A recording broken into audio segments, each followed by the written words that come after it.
धार्मिक ग्रंथ या यूट्यूब चॅनलमध्ये आपणा सर्वांचं स्वागत आहे। आज निर्जला एकादशी, ज्येष्ठ शुद्ध एकादशी। निर्जला एकादशी ही हिंदू धर्मातील अत्यंत पुण्यदायी आणि महत्त्वाची एकादशी मानली जाते। तिला भीमसेनी एकादशी किंवा पांडव एकादशी असेही म्हणतात। निर्जला एकादशीची कथा थोडक्यात, महाभारतातील भीमसेन यांना खूप भूक लागत असे, त्यामुळे त्यांना वर्षभरातील सर्व एकादशींचे उपवास करणे कठीण जात होते।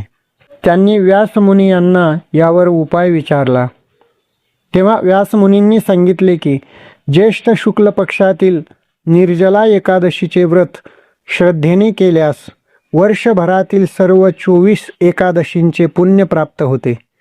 त्यामुळे भीमसेनांनी हे व्रत केले आणि त्यांना महान पुण्य प्राप्त झाले। निर्जला एकादशीचे वैशिष्ट्य, या दिवशी अन्न आणि पाणी दोन्हींचा त्याग केला जातो। भगवान श्री विष्णू यांची पूजा केली जाते।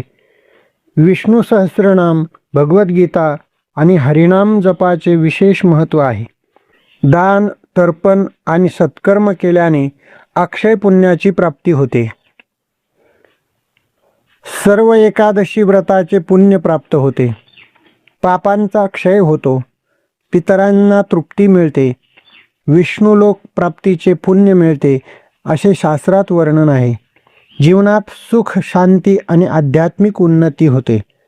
या दिवशी जपण्याचा विशेष मंत्र ओम नमो भगवते वासुदेवाय या मंत्राचा जप निर्जला एकादशीच्या दिवशी विशेष फलदायी मानला गेलेला आहे। आणि म्हणून आजच्या दिवशी या एकादशीचा उपवास आपण करून 12 महिन्यातील 24 एकादशी केल्याने प्राप्त होणाऱ्या पुण्याचा लाभ करून घ्यावा। धन्यवाद। व्हिडिओ आवडल्यास चॅनलला सबस्क्राईब करा, लाईक करा आणि व्हिडिओ शेअर करायला विसरू नका।